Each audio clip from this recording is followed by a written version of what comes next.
네, 반갑습니다. 마음호수 심리상담소의 김진겸 소장입니다. 많은 분들이 강박증에 속는 지점이 있습니다. 이것 때문에 강박증이 정말 낫기가 힘들기도 하고요. 바로 무의식적인 반응 자체를 문제시한다는 점입니다. 오늘은 무의식적인 반응 자체를 문제시하지 않는 자세를 배워서 여러분들이 강박증에 더 이상 속지 않도록 도움을 드리려고 합니다. 아주 중요한 내용이니까 끝까지 잘 시청해 주시면 좋겠습니다. 강박증은 나에게 일어나는 무의식적인 반응 자체를 문제시합니다. 무의식적인 반응이라는 것은 나의 의지나 의도, 가치관과 같이 의식적인 것이 아닌 것을 말합니다. 그런데 강박증 자체는 방어 기제이고 내가 원해서 일어나는 것이 아니기에 대부분이 무의식적인 반응입니다. 자신에게 떠오르는 여러 가지 침투적인 사고나 생각은 방어 기제로 나오는 증상일 뿐입니다. 이것은 나의 의지나 의도, 가치관과는 상관이 없는 일입니다. 그렇기에 나에게 특별한 책임이 있는 것이 아닌 것이고요. 하지만 많은 분들이 자신에게 올라오는 무의식적 반응으로서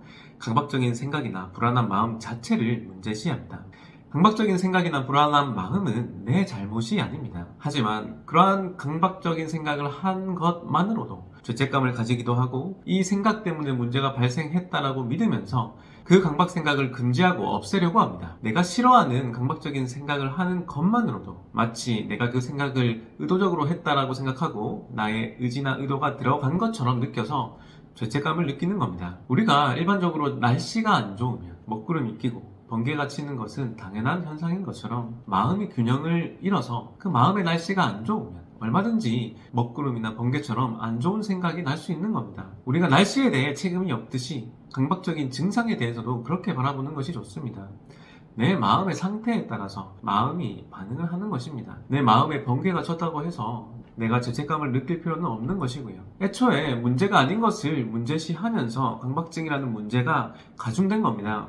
내 책임이 아닌 것을 책임지고 어떻게든 문제를 해결하려고 하다 보니까 강박적인 반응을 하게 되는 것이고요. 마치 번개가 치는 것을 해결하려고 하면 이상한 굿이라도 해야 되는 것처럼 비현실적인 반응을 하게 되는 것입니다. 중요한 것은 자신의 의지, 의도, 가치관과 같은 것들입니다. 그러한 것들에 이상이 없으면 더 이상 죄책감을 느끼고 해결하려고 집착할 필요가 없는 것이고요. 무의식적인 반응일 뿐이고 잘못 울린 알람일 뿐이므로 관심을 주지 않고 넘어가야 합니다. 특히 강박적인 생각 자체를 문제시하시면 안 됩니다.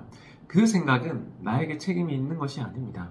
오히려 내가 너무 금지하다 보니까, 내가 너무 싫어하다 보니까 그 생각이 무의식적으로 반작용으로 떠오르는 것일 뿐입니다. 마치 악몽을 꿨다고 해서 그 생각이 나에게 책임이 있지 않듯이 그렇습니다. 내 책임이 아니기 때문에 그냥 지나가게 내버려 두셔야 합니다. 자신이 문제시하면서 중요하게 여기고 금지하고 없애려고 하는 그 마음이 강박적인 것이고 그것 때문에 오히려 더 떠오르고 있을 뿐입니다. 결국은 강박 증상 자체를 무의식적 반응으로서 알아차려야 합니다. 그저 잘못 울린 알람이라 알아차려야 합니다. 무의식적 반응에 대해서 의식적으로 올바르게 판단해야만 강박증에 속지 않고 강박증을 이겨낼 수 있습니다. 좋습니다. 이 영상을 보고 많은 분들에게 강박증을 이기는 힘이 생기시면 좋겠습니다.